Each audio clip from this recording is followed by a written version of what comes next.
Hi, Jacqueline. It's great to have you here. Thank you so much for sharing your successes that you've had. And so just thrilled to have you here. Can you tell me about the organization or organizations that you're representing? I sure can, and thank you, Meredith, for inviting me. I'm really excited to be here today with you and to tell you about the projects that I'm so proud about. So I typically wear a lot of hats. I like to keep things busy and interesting, but today I'm going to tell you about two, and these are operated through my side business called Paxaro Solutions. The first program is called Health Tide. That's a test bed for innovative enterprises, and basically it's a healthcare hub. It's an innovation place to try to improve healthcare for Alaska. The second one is actually my business, is a part of two other businesses working on using fungi to address environmental remediation in Alaska. We call that the Fungi Alliance. I'm working with Birgit Hagedorn with Sustainable Earth Research and with Far North Fungi, which is owned by Gabe DeGange and Allison Dunbar.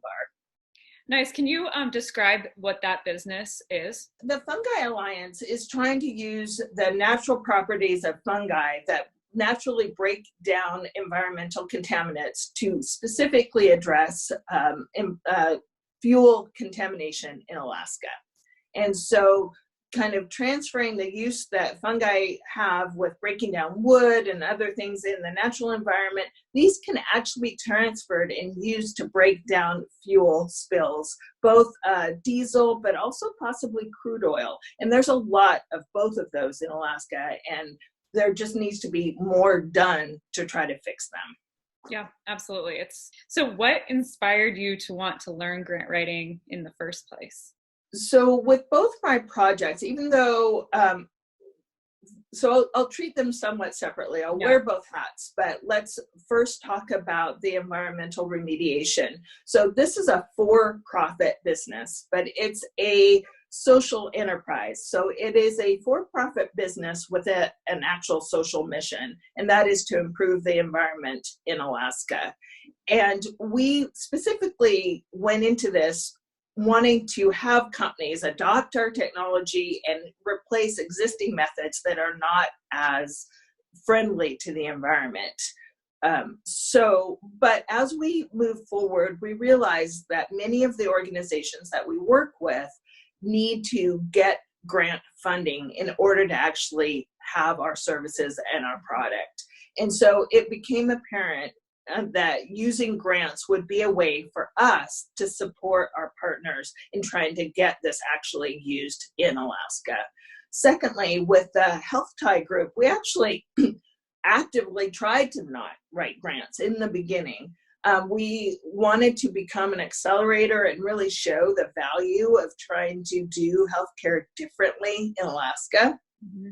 But then as we progressed, we realized that we need to switch from a for-profit model into a nonprofit model. And as many of you who are grant writers know, in the nonprofit world, grant writing is really key. And so again, even though we've kind of switched up our idea of how we would get funding, we've realized that writing at grants, either for ourselves or for our partners, is going to be an active process in both projects. Yep, absolutely.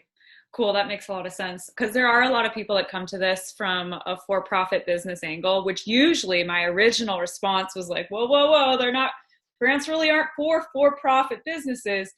But the way that you're applying it is completely appropriate and strategic. The idea of, yes, but if the only way this can get even deployed is if we help our clients get the grant funding to pay for this amazing project work and this change in their community, because they don't have the savings to pay for it out of pocket. So it's a great strategy, that distinction. It's not getting the grant for you, it's actually going to the tribe or the small community or whoever, right? And then they're able to pay you. So it's it's a great method of leveraging grant writing to move something forward that otherwise wouldn't happen. That's right. Guess where I learned how to do that? I don't know where. From you. Yes, that was how I got my start grant writing. It was doing that exact same thing. So I definitely know how it works. So when people think of grant writing, a lot of times they think of the actual application writing part. And as you know, there's so much more front end work involved before you actually are ready to pursue grants. So I was just curious if you can think back to your earliest days of getting started with this. Was it helpful for you to go through the project planning toolkit that we provided to start thinking like a funder? Absolutely. I mean, I can't tell you how many projects that I've been involved in where it's always the project and the ideas are put in place first, and then there's a last minute scramble to try to fill in the gaps and find partners and things like that. It is completely backwards. And so what I really liked about the project planning toolkit is page 1, chapter 1 is about finding your strategic partners and making sure that you have a collaboration right from the beginning. It is really important. And not only that, but it strengthens your proposal because you have those collective voices and that information and that history that then you can include in your proposal and really refine your idea. So absolutely. Not only that, but I think that it lays out a recipe almost for following and getting a grant that is key so that you're using your time, both your funding and your time resources strategically. You're not just doing a scattershot approach. It's really an important way to approach this grant writing. Yeah, absolutely. That's helpful feedback. So you have nailed the partnership development part. Can you speak to some of, I particularly love the partnerships with HealthTie. Can you talk about how some of the partnerships you've developed there and what that process looked like? Sure. For me, I really, as you know, Meredith, because we've known each other for a few years, but relationships and connections are really important. It's something that I really enjoy doing, but they're important because when you work with partners and you leverage your joint goals, you can go so much further faster. And so I think probably the best part about HealthTie is that we were able to connect people who should have probably been working together anyway. And through our hub model of really trying to get people out of their normal spheres and in talking together, we've managed to really move great ideas forward faster. Unfortunately, sometimes within organizations, there's those people who kind of exist to stop projects. And I think one of the best things about working in HealthTie is we kind of get the change makers together, which is, again, something that you also always do, Meredith. I think the people that have ideas that come up with either new startups or new grant ideas, those are the people trying to make a difference in the world. And so I think working together, what we've been able to do is basically create a spark. And then the other people that come along in those partnerships are excited by those as well. And it just kind of grows into this great flame together. So. Yeah, absolutely. It's actually funny. I hadn't made the connection on this, but I just had a call with also a current student, and she's involved in a reentry coalition to prevent recidivism. And she found that because they are the neutral party with connecting all of these different service providers, they're effective because the service providers should be working together, but perhaps weren't as much as they should be. And just like what you're talking about, the power of the neutral nonprofit to be the connector of all of these, kind of like in the Venn diagram, you guys are in like the center. Exactly. And yeah. I mean, it's human nature to have silos, to kind of maybe have a little competitiveness against program to program. And so by being in the middle, you can kind of escape some of that and just have the people there to share their ideas. And they tend to be the ones that are the collaborators, the ones that attend these sorts of things anyway. So it's really nice. And not only that, but when you work together like that, those individuals can go back to their organization where they might have been shut down. And because they have the backing of the general group, they can actually move that project forward within their organization better. Sure, that makes sense. So is there any sort of like structure to those partnership agreements? Right. Right now, it's moving. I mean, one of the best things about doing something new is everybody's excited and there are no rules, right? Yeah. but that's both the benefit and the curse of those programs. So we are now moving from that creative, exciting new space into a more formalized space, especially with Health Tie. And so I think we haven't had formal agreements, mostly because people haven't known if we were going to stick around. So I'm not sure they invested the time and energy into doing that. But I think for me personally, I like to have some of that written down, some just open communication, just because two people can have a general conversation and walk away with two completely ideas of what's going to happen next. And so I think a little bit like a grant in which you kind of formalize those partnerships. I'm going to do this, you're going to do that. This is what this looks like. This is the commitment. This is the metrics that we're trying to reach. I think that's actually really healthy. And I think even though those programs currently don't have a lot of that formal commitment, I do think moving forward, some of that will be put in place. Keeping in mind, I don't want to give away some of that informality, that kind of, shooting from the hip kind of energy that we also get, and being able to seize opportunities.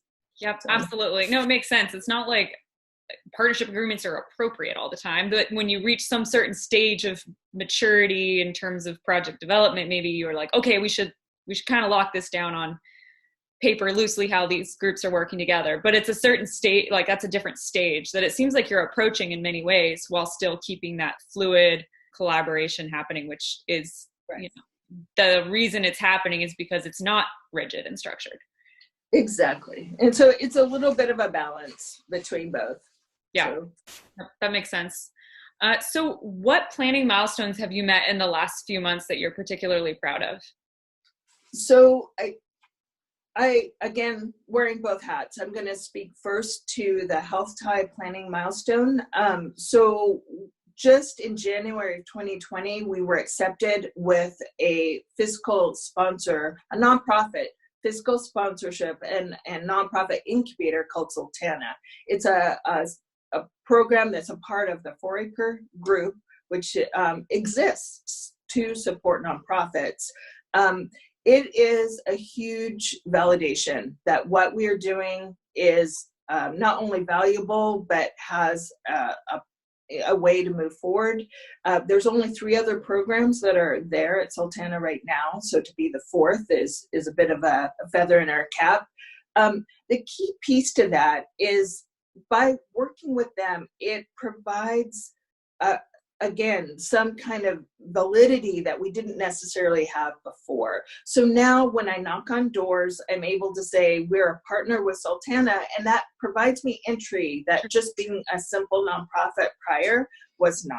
So now bringing this back to the grant writing world, that validation is really opened up a possible partnership with Rasmussen and other groups that now see us a little bit more as a real organization rather than just a startup that might be here today, like a general idea that's kind of cool but might not exist in a year. So by having that validation, we actually are able to be more funded because people see that we will actually do what we've set out to do.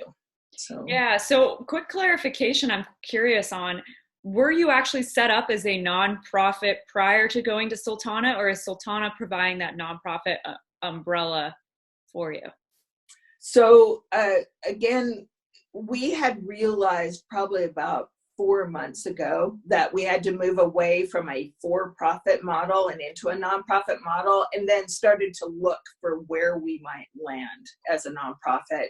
And, again, relationships are key with both grant writing collaborations and all collaborations. And so we were able through we called them our board of champions, but somebody who was a real supporter of ours, Vandana Engel, who's with the Matsu Foundation, introduced us to Sultana, and Sultana then accepted our application, our formal application to be one of their programs. So, like many new startups, either a nonprofit or a for-profit startup, you're flying by the seat of your pants by a good portion of the time.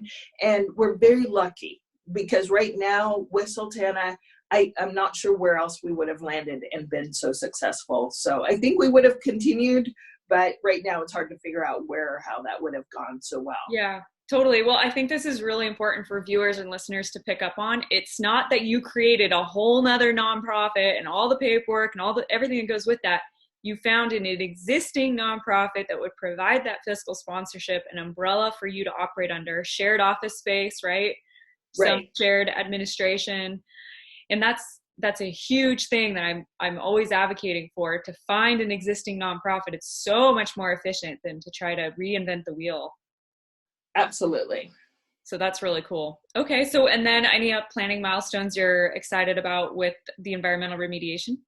Right. We're in the process of just creating additional business partnerships. Mm-hmm. So we were in the process of trying to create like a pilot study in rural Alaska, working with two people that do a lot of waste backhauling and programs like that. So that wasn't fully established yet. And now with the world being somewhat disrupted, I'm not sure where that's going. So, but we are continuing and hope to have a second pilot study in place probably by the end of this summer. We already have one pilot study that's been going on for almost 2 years now at the Anchorage International Alaska Airport. So, and that's gone very well. So we've worked, we have like an area that we've monitored for 2 years, and it can now show with data how effective our technology is. Oh, that is totally awesome. Very cool. So those are exciting milestones. Thank you. Yeah. Have you put together a funding strategy or worked on that at all for Health Tie? We have actually. So just today, working with Sultana, we've submitted a grant application to the Matsu Foundation for $41,000. That is now going to be combined with a grant application to the Alaska Mental Health Trust for $45,000. Along with that, we have a $25,000 grant that we were given by Brad Feld and his Anchor Point Foundation, and we were able to get that in August. So with little pots of money, we'll be able to go quite a long way, and we'll continue to look for grants working with Sultana to support Health Tie's mission. I love how you did that. You did not spend that grant that you got from Brad Feld, right? You actually held on to it until you could leverage it to get. So if you're getting essentially 90,000 that you're leveraging extra because you had that 25K, that's powerful. Yes. And not only that, that 25K from Brad Feld is awesome, but really his name and the fact that he contributed to our organization, that's going to take us a long way. And nobody, that can't be taken away from us at all, ever. And so his name, if you don't know it in the startup world, is basically gold.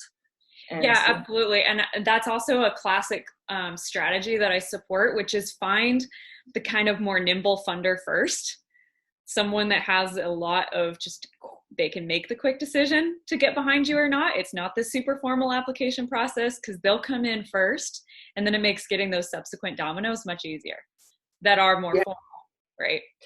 And what I would say is that by having that initial 25,000, it provided an entry point for other funders to feel comfortable about providing funding as well. Yeah, that total validation. Absolutely. Is there anything else you would say you've learned from the experience of putting together a funding strategy you would want others to know? Yes, I would. Number one is that kind of the day-to-day operations of trying to just keep the lights on and keep people's time paid is not what is very exciting, but it is the most expensive piece of a grant application. So I think that it's that reality that we all face when we're trying to do this grant funding, is that we have to really hype the exciting razzle-dazzle fun programs. Maybe it's the activities that kids need to do, but we also have to remember that somebody has to be there to coordinate those events, and that's probably going to take most of your budget. And, neither you or necessarily the funders are very excited about that, but it's the reality. And so we need to make sure that when we're doing those funding proposals, that there are staff and others able to make sure that programs happen. So. Yeah, completely. Yeah, and it's a tough one because you're right. No, it's not sexy, and then it's not perceived as sustainable to fund staff positions. So it can be really tough to get them funded.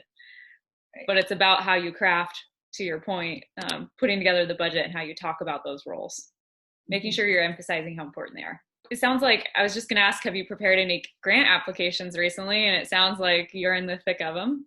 We're in the thick of them, and I'm looking forward to looking for others as well. I mean, we need to make sure that we don't keep going back to the same funders all the time. I think that the idea, they gave us a lot of support early on, and now it's upon us to also look for other areas and places where people can see the value and also support us.